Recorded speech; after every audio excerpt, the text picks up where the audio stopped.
कि किसी जगह पर एक मेला लगा होता है। वहाँ पर बहुत रश होता है और सब लोग वहाँ एंजॉय कर रहे होते हैं। वहाँ पर एक पुलिस ऑफिसर भी था, तो वो देखता है कि एक आदमी एक लड़की का पर्स चुरा कर भाग रहा है। पुलिस ऑफिसर उसे रोकता है लेकिन वो नहीं रुकता, तो वो पुलिस ऑफिसर खुद उसका पीछा करने लगता है। लेकिन वो चोर बेसमेंट में चला जाता है किसी रेलवे लाइंस की। वो डिटेक्टिव यानी वो पुलिस ऑफिसर भी उसके पीछे पीछे जाता है। वो उसे ढूंढ ही रहा होता है कि तभी पीछे से कोई मास्क वाला आदमी उसे मुंह पे कपड़ा दे के किडनैप कर लेता है। जब डिटेक्टिव को होश आती है तो वो खुद को रेलवे के दरमियान पाता है। वो एक स्टूल पर था। उसकी जुबान पर बहुत खतरनाक मशीन लगी हुई थी जो कि उसके मुंह और उसकी जुबान को जख्मी भी कर रही थी। अगर वो जरा सा भी हिलता तो उसकी जुबान कट सकती थी। वो काफी डरा हुआ था कि कैसे अपनी जान बचा के यहाँ से जाए। तभी उसके सामने एक छोटा सा टीवी होता है जिस पर कोई वीडियो प्ले होती है। उसमें वही अजीबोगरीब मास्क वाला आदमी था। वो उससे कहता है कि तुम बहुत बुरे आदमी हो, तुमने 2 लोगों के खिलाफ कोर्ट में झूठी गवाही दी थी और अब वो वक्त आ चुका है जब तुम्हें सजा मिलेगी। कुछ ही देर में यहाँ ट्रेन आने वाली है और वो तुम्हें उड़ा देगी, और अगर तुम ऐसी मौत नहीं मरना चाहते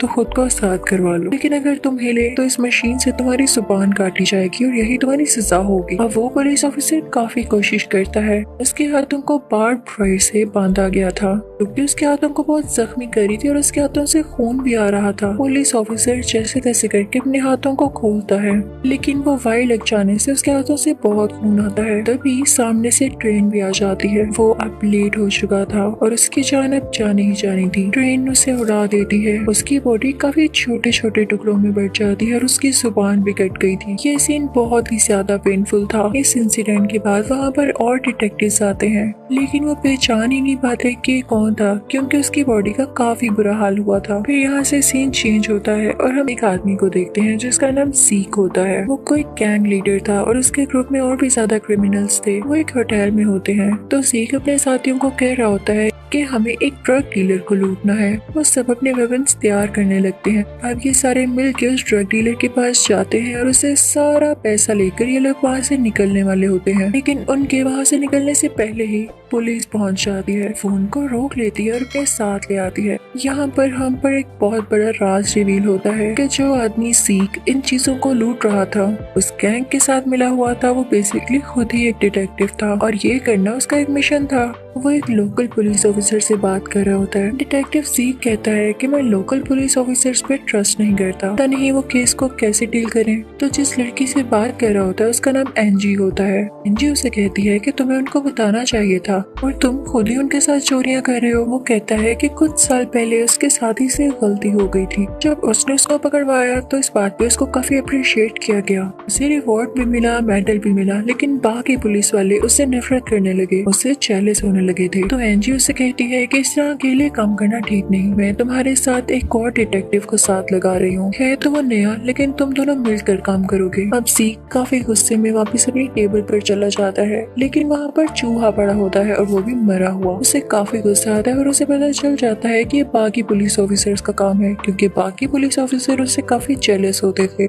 लेकिन तभी वहाँ पर नया डिटेक्टिव आता है और उससे कहता है कि आप मुझे अच्छे लगते हैं, मैं आपके फादर से भी बहुत इम्प्रेस हूँ, उन्होंने बहुत बड़े बड़े काम किए हैं। अगर मैं आपको सच बताऊं तो मैंने ये प्रोफेशन भी आपके फादर की वजह से चूज किया। मैं भी उनकी तरह काम करना चाहता हूँ और मुझे प्राउड है कि मैं उनके बेटे के साथ काम करने वाला हूँ। तभी वहाँ पर एनजी आ जाती है और उन दोनों से कहती है कि अच्छा बातें बस करो, उधर रेलवे लाइंस में कोई एक्सीडेंट हुआ है और तुम दोनों का जाना बहुत जरूरी है इसी वक्त। अब वो दोनों वहाँ के लिए निकल पड़ते हैं। अब रास्ते में ये दोनों डिटेक्टिव्स बातें करने लगते हैं। नया डिटेक्टिव सीक को बताता है कि मेरी एक बीवी है जिससे मैं बहुत प्यार करता हूँ और साथ मेरी एक बेटी भी है और मैं अपनी लाइफ में बहुत खुश हूँ। तो सीक कहता है हाँ, ये सिर्फ बातें होती हैं,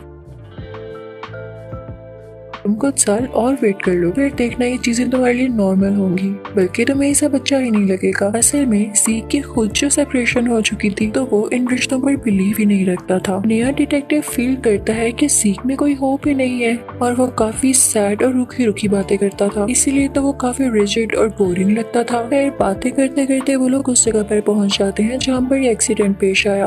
हर जगह खून फैला हुआ था। अब ये दोनों वहाँ जाकर इन्वेस्टिगेशन करने लगते हैं, लेकिन इन इन दोनों को भी नहीं पता चल पाता कि ये बॉडी असल में है किसकी। फिर यहाँ से लोग अपने ऑफिस आ जाते हैं। तभी सीक को वहाँ पर एक पार्सल आता है और उसके अंदर एक यूएसबी होती है। उस पर लिखा होता है कि देखो मेरे अंदर क्या है। सीक उसे अपने पर्सनल कंप्यूटर के साथ अटैच करता है। जब वो उसे खोलता है तो उसके अंदर एक स्पाइरल की पिक्चर होती है। सीक जब उसे क्लिक करता है तो एक वीडियो प्ले होती है। वीडियो में पहले भी स्पाइरल शो हो रहा होता है, लेकिन फिर किसी की आवाज आती है। उस मैसेज में ये था कि उस पुलिस ऑफिसर ने गलत किया और मैं सबको उनके किए की सजा दूंगा। और ये मत सोचना कि वो आखिरी पुलिस ऑफिसर था जो कि मारा गया, बल्कि और भी मरेंगे। नया डिटेक्टिव सीक से कहता है कि तो जिक्सो लग रहा है। तो सीक उस बिल्डिंग को पहचान लेता है जिसके ऊपर स्पाइरल बना हुआ था। वो उसे कहता है कि फौरन हमें यहाँ जाना होगा। अब वो दोनों उस बिल्डिंग की तरफ जाते हैं तो वहाँ पर उन्हें एक और बॉक्स दिखाई देता है। जब वो लोग उसे खोलते हैं तो उसके अंदर उस पुलिस ऑफिसर की जुबान होती है और उसका बैच भी होता है। अब ये देख के उनको पता चल जाता है कि रेड बॉडी किसी और की नहीं बल्कि उसी पुलिस ऑफिसर की है। तो वो समझ जाते हैं कि अब की बार जिक्सो पुलिस ऑफिसर्स या डिटेक्टिव्स को ही मारना चाह रहा है। वो वहाँ से जाके सारी बात एंजी को बताते हैं। तो एंजी कहती है कि तो बहुत बुरा हुआ,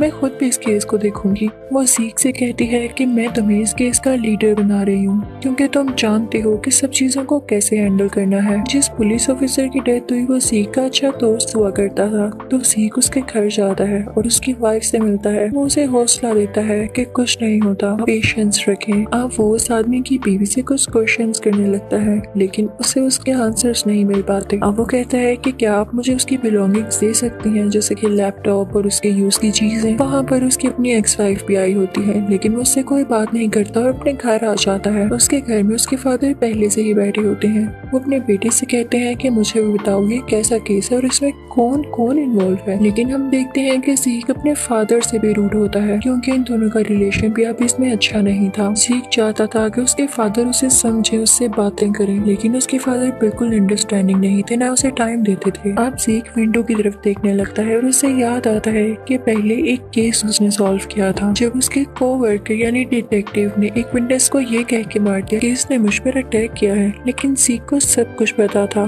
तो सीक ने उसको पकड़वा दिया और ये लोग फिर से केसेस पर काम करने लगे थे। यानी सीक की बस यही लाइफ थी। वो अपनी जॉब के साथ सिंसियर भी था। यहाँ पर अब सीन चेंज होता है और हम दो पुलिस ऑफिसर्स को देखते हैं जो कि एक सीसीटीवी फुटेज देख रहे होते हैं उसी पुलिस ऑफिसर की जो कि उस चोर के पीछे जा रहा था। अब उनमें से एक पुलिस ऑफिसर उस ड्रग डीलर का पीछा करने लगता है, लेकिन ये बात वो सीक को नहीं बताता। वो पीछा करते करते एक डार्क बिल्डिंग में पहुंच जाता है जहाँ पर उसे वो तो नहीं दिखाई देता, लेकिन एक कवर्ड चीज होती है। जब कवर हटाता है तो वही मास्क होता है। वो कोई आदमी था जिसने वो बिग मास्क पहन रखा था। वो वही सेम आदमी था जिसने उस पुलिस ऑफिसर को मारा। ये पुलिस ऑफिसर काफी डर जाता है और बाकी डिटेक्टिव्स को कॉल करने लगता है, लेकिन कोई भी उसकी कॉल नहीं उठाता। वो उसे भी पकड़ लेता है और उसके मुंह पर कोई कवर चढ़ा देता है। वो एक वाटर टैप में होता है। वो उसके फिंगर्स पर भी कोई ट्रैप दे देता है और वो दोनों ट्रैप्स जो कि इसके मुंह पर थे और फिंगर्स पे थे अब इसमें कनेक्टेड थे। यानी कोई एक चीज पे मूव करती तो दूसरी कट जाती या उसको नुकसान पहुंच सकता था। फिर उसके सामने टीवी पर सेम वीडियो प्ले होती है जिसमें बिग मास्क वाला आदमी होता है। यहाँ से सीन चेंज होता है और हम सीक को देखते हैं जो कि नए डिटेक्टिव को कॉल कर रहा होता है। फिर सीक वहाँ से अपने फादर के घर जाता है, लेकिन देखता है कि उसके फादर कहीं पर भी नहीं होते और हमें एक फ्लैशबैक में दिखाया जाता है कि उसके फादर कल लेके कहीं गए थे, इसीलिए वो घर पर नहीं थे। अब अगले दिन सीक को एक और पार्सल रिसीव होता है जिसमें एक बॉक्स में एक और यूएसबी होती है। जब सीक को यूएसबी प्ले करता है तो उसमें एक डॉल दिखाई देती है। उसकी शक्ल भी बिग मास्क से मिल रही थी। अब सीक पुलिस के साथ एक जगह पर जाता है। वहाँ पर एक गाड़ी भी खड़ी होती है, लेकिन जब सीक उस गाड़ी का दरवाजा खोलता है तो उस गाड़ी में से एक मरा हुआ पिग बाहर आता है। सीक को काफी क्रीपी लगता है। वहाँ पर उसे एक और बॉक्स मिलता है जिसमें उसे पुलिस ऑफिसर की उंगलियां और बैच था जो कि वाटर टब में उसी ट्रैप में मर गया। सीक को ये बात काफी अजीब लगती है और वो उस जगह पर जाता है जहाँ पर वो पुलिस ऑफिसर आखिरी बार था और जहाँ पर उसकी डेथ हुई। वहाँ पर उस पुलिस ऑफिसर की डेड बॉडी होती है और टीवी भी चल रहा होता है, वही जिस पर वो वीडियो प्ले हुई थी। फिर फ्लैशबैक में हम देखते हैं कि इस पुलिस ऑफिसर की डेथ कैसे हुई। वीडियो में वही मास्क वाला आदमी उस पुलिस ऑफिसर से कह रहा होता है कि या तो तुम अपनी उंगलियां काट लो या तो इस पानी में करंट छोड़ दिया जाएगा और तुम मारे जाओगे। लेकिन वो पुलिस ऑफिसर सेम उसी तरह से टाइम पर खुद को छुड़ा नहीं पाता और वो मारा जाता है। बाद में उसकी फिंगर्स भी काटी जाती हैं। ज़ीक सोचता है कि ये काम जिक्सो का नहीं हो सकता क्योंकि वो पुलिस ऑफिसर्स को स्पेशली क्यों मारेगा। ये जरूर कोई पुलिस ऑफिसर से बदला लेना चाहता है और हमें इसको पता लगा कर ही रहना होगा। वो नया डिटेक्टिव ज़ीक से कहता है कि आप याद करें आपकी किसी के साथ दुश्मनी तो नहीं। वो उसे कहता है कि हाँ, मैंने अपने एक दोस्त को पकड़वाया था क्योंकि उसने एक विटनेस को मार दिया था। वो अब फ्री हो चुका था तो ज़ीक उससे मिलने के लिए दोबारा जाता है। वो अब एक चर्च में था और चर्च को ही सर्व कर रहा था। तो ज़ीक उससे पूछता है कि क्या जो उस दिन मैंने सुना और देखा क्या वो सच था। तो वो आदमी उससे कहता है कि हाँ, मैंने गलत किया और मुझे इस बात का एहसास भी है। मुझे उस विटनेस को नहीं मारना चाहिए था। ज़ीक वहाँ से दोबारा अपने फादर के घर जाता है लेकिन उसे अपने फादर दोबारा नहीं मिलते। वो अपने फादर को बहुत कॉल्स करता है और मैसेजेस भी करता है लेकिन उसे कोई रिस्पॉन्स नहीं आता। अब नेक्स्ट डे ज़ीक जब पुलिस स्टेशन जाता है तो नोटिस करता है कि आज वो नया डिटेक्टिव भी नहीं आया और उसी के साथ ज़ीक को आज एक और बॉक्स मिल जाता है। जब वो उस बॉक्स को खोलता है तो उसमें एक बिग मास्क होता है जिसकी बॉडी भी होती है साथ। उसकी बॉडी पर एक टैटू बना होता है, साथ कुछ इंक होती है। इसे लग रहा था कि वो ब्लड हो और साथ एक लेटर भी होता है जिसके ऊपर ये लिखा था कि जब तुम बिजी हो गए अपने लोगों को बचाने में, मैं तुम्हारे बॉस को पकड़ लूंगा। ज़ीक देखता है कि वो स्किन उसी नई डिटेक्टिव की थी क्योंकि जो टैटू स्किन पे था वो उस नई डिटेक्टिव के बाजू पर था। तभी ज़ीक को ये भी पता चलता है कि एक डेड बॉडी है जिसके साथ उसकी स्किन नहीं है। तो उसे काफी वरीड हो जाता है कि कहीं ये नया डिटेक्टिव तो नहीं। दूसरी तरफ दुनिया पागल हो जाती है कि जिक्सो वापस आ चुका है, वो सब लोगों को मार रहा है। लेकिन एनजी उन सबको कंट्रोल कर रही होती है और उनसे कहती है कि नहीं, ये जिक्सो नहीं है, हौसला रखें। अब ज़ीक अपनी गाड़ी ड्राइव कर रहा होता है कि तभी उसे कुछ मैसेजेस रिसीव होते हैं जिसमें उसे ये भी बताया जा रहा होता है कि एक और पुलिस ऑफिसर मारे जाने वाला है तो उसे बचाओ जाकर। दूसरी तरफ उसके डैड का भी से मैसेज आता है कि किसी पुराने केस पर इन्वेस्टिगेशन शुरू कर दो। तो उसे पता चल जाता है कि नहीं, ये सब फेक मैसेजेस हैं क्योंकि लेटर में ये था कि जब तुम किसी दूसरे काम लगोगे तो मैं तुम्हारे बॉस को पकड़ लूंगा। वो इनको इग्नोर करता है। ज़ीक फौरन से वहाँ पुलिस स्टेशन की तरफ निकल जाता है। दूसरी तरफ हम एनजी को एक डार्क सी जगह पर देखते हैं जहाँ पर वो किलर भी होता है। वो उसे पकड़ लेता है जहाँ पर वो उसे एक सौ के ऊपर लिटा देता है और उसका काफी खून निकलने लगता है और फिर इसके बाद वो एनजी का फेस एक कपड़े से कवर कर देता है। तभी वहाँ पर एक रिकॉर्डर में एक ऑडियो प्ले होती है। उसमें बोला जा रहा होता है कि आज तक एनजी तुमने बहुत सारे केसेस लड़े, जाहिर है उसमें क्रिमिनल्स भी होंगे और इनोसेंट भी जो कि मारे गए या जेल भेज दिए गए। अब जिन इनोसेंट को तुमने जेल में भेजा या मरवा दिया या उनके हक में बोल नहीं सकी, ये फेवर नहीं कर सकी, तो इसके बदले में अब तुम्हें सजा मिलेगी। अब तुम्हारे पास दो ऑप्शंस हैं, यहाँ तो तुम अपनी बैकबोन इस सो के साथ लगा दो, इसे पुश कर दो, ये कट जाएगी, या दूसरी ऑप्शन तुम्हारे पास ये है कि तुम्हारे फेस पर गर्म गर्म वैक्स लगाई जाएगी जिससे तुम्हारी फेस की स्किन उतर जाएगी। लेकिन उससे पहले एनजी को जो टास्क दिया जाता है खुद को छुड़वाने का, वो खुद को छुड़वा नहीं पाती। टाइम ज्यादा हो जाता है और वैक्स उसके मुंह पर गिरने लगती है और वो बेचारी यहाँ मारी जाती है। अब ज़ीक वहाँ जाकर सीसीटीवी फुटेज चेक करता है तो देखता है कि उसमें से 13 मिनट की वीडियो डिसअपीयर है, यानी किसी ने उसके साथ कोई छेड़छाड़ की थी। अब ज़ीक देखता है कि किन किन पुलिस ऑफिसर्स के अकाउंट एक्टिव है क्योंकि जिसका एक्टिव होगा उसी ने छेड़छाड़ की होगी। तो वो देखता है कि उसने अपने जिस साथी को पकड़वाया था जिसने एक फिटनेस को मारा था उसका अकाउंट एक्टिव था, हालांकि अब वो पुलिस में नहीं था। तो दूसरी तरफ एक और पुलिस ऑफिसर आता है और ज़ीक से कहता है कि तुम्हारे फादर का भी अकाउंट एक्टिव है। अब ज़ीक को ये बात बिल्कुल अच्छी नहीं लगती क्योंकि उसके फादर जैसे भी थे वो अपने फादर के खिलाफ किसी से कोई ऐसी बात नहीं सुन सकता था। तो उन दोनों में लड़ाई होने लगती है और वो एक दूसरे को मारने लगते हैं। अब ज़ीक फौरन वहाँ से उसी आदमी के पास जाता है जिसको उसने पकड़वाया था, वो अब चर्च में था, लेकिन ज़ीक को वो नहीं मिल पाता क्योंकि वो भी गायब हो चुका था। अब यहाँ हमें फ्लैशबैक दिखाया जाता है कि असल में ज़ीक के फादर थे कहाँ पर। वो उस जगह पर थे जहाँ पर किलर रहता था। उस बिल्डिंग में बहुत ज्यादा स्पाइरल साइंस थे जो कि वीडियो के शुरू में हमें दिखाए गए। ज़ीक के फादर गन लेके इधर उधर फिर रहे थे जैसे वो किलर को ढूंढ रहे हो, लेकिन किलर अचानक से आके उन्हें भी किडनैप कर लेता है और उनके मोबाइल से एनजी को मैसेज करता है। दूसरी तरफ हम ये देखते हैं कि ज़ीक के हाथ बंधे होते हैं लेकिन वो किसी तरह से अपने हाथ खोल लेता है। तभी वो उस आदमी को देखता है जिसने फिटनेस को मारा था। वो बंधा हुआ था और उसके पीछे एक मशीन थी जो कि शीशा क्रश कर कि उसकी कमर की तरफ फेंकने वाली थी। उसकी कमर पर एक रिकॉर्डर भी था और ज़ीक उस रिकॉर्डर से ऑडियो सुनता है तो उसमें यही था कि तुमने एक मासूम की जान ली, अब तुम भी मरोगे। लेकिन वहाँ ज़ीक भी होता है और वो उसको बचा सकता था। जैसे पेन से उसने अपने हाथ खोले थे अब सीख वो की ढूंढ लेता है जिससे वो उसको आजाद कर सकता था, लेकिन जैसे ही सीख उसको खोलने जाता है तो वो मशीन से शीशे आकर सीख की कमर पर लगने लगते हैं और वो उसके साथी की कमर पर भी लग रहे थे, इनसे उन लोगों को काफी दर्द होने लगती है। जैसे ही सीख उसको खोलने लगता है तो देखता है कि उसको काफी ज्यादा शीशे लग चुके हैं। उसका काफी खून बह जाने की वजह से उसकी वहीं पर डेथ हो जाती है, यानी सीख का उसे खोलने का कोई फायदा नहीं हुआ था। सीख काफी परेशान होता है और जब वो बाहर आता है तो देखता है कि वही नया डिटेक्टिव उसके सामने है, यानी कि वो जिंदा था। अब वो नया डिटेक्टिव सीख को एक सच बताता है। वो कहता है कि तुम्हारे साथी ने जिस फिटनेस को मारा वो मेरा बाप था। मैंने सब कुछ सुन लिया था, मैं जानता था सब कुछ कि मेरे बाप को किसने मारा। मैंने तभी सोच लिया था कि मैं अपना बदला जरूर लूंगा, लेकिन मैं सिर्फ तुम्हारी वजह से चुप था। मुझे सब प्लान के साथ करना था। अब वो नया डिटेक्टिव सीख से कहता है कि मेरी तो कोई फैमिली भी नहीं थी, मैंने तुमसे सब झूठ कहा। तुम्हें जो अपने फादर के मोबाइल से मैसेज रिसीव हुआ वो भी मैंने ही किया था, लेकिन अब तुम्हारे फादर किडनैप्ड है।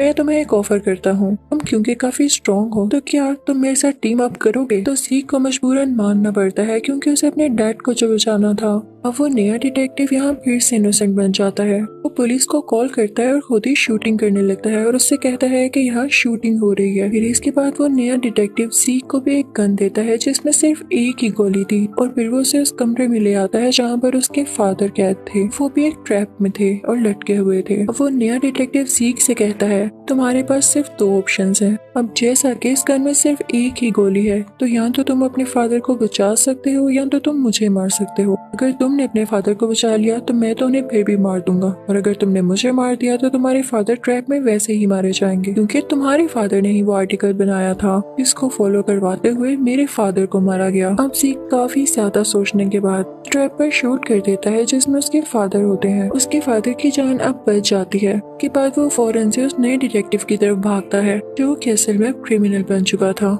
वो उसे पकड़ लेता है और काफी ज्यादा मारता है। अब उस क्रिमिनल की कॉल की वजह से पुलिस तो पहले ही वहाँ पर आ चुकी थी और जब उन्होंने फायर की आवाज सुनी तो वो अंदर आ गए, लेकिन दरवाजा लॉक था तो वो उसको नॉक करने लगी। अब दरवाजे के साथ एक वायर कनेक्टेड थी जो कि सीख के फादर के ट्रैप के साथ भी कनेक्टेड थी। इस वजह से वो वायर टूट जाती है और स्ट्रेच होने लगती है और सीख के फादर ट्रैप में दोबारा से हवा में लटकने लगते हैं। दूसरी तरफ हम उस पपेट डॉल को भी देखते हैं जिसके हाथ में गन होती है और उसका हाथ ऊपर होता है जैसे वो किसी पर गन पॉइंट कर रही हो, और इसी तरह से सीख के फादर के हाथ में भी नकली गन आ जाती है और वो पुलिस पर पॉइंट करने लगता है। वो ये जान के नहीं कर रहा था। पुलिस समझती है कि हम पर शूट करने लगा है। पुलिस बिना कुछ देखे उस पर शूट करने लगती है और वो मारा जाता है। सीख सब कुछ जानते हुए भी कुछ बता नहीं पाता। वो चिल्लाने लगता है, रोने लगता है। अभी हम उस क्रिमिनल यानी उस नए डिटेक्टिव को देखते हैं जो कि बड़ी आसानी से वहाँ से भाग निकला था। उसे किसी ने नहीं पकड़ा था क्योंकि उस पर अभी तक किसी को शक नहीं हुआ था। वो एक लिफ्ट में चला जाता है और सीख को इशारा करता है कि तुम अपनी जुबान बंद रखना। सीख अभी भी रो रहा होता है कि वो अपने फादर को नहीं बचा पाया।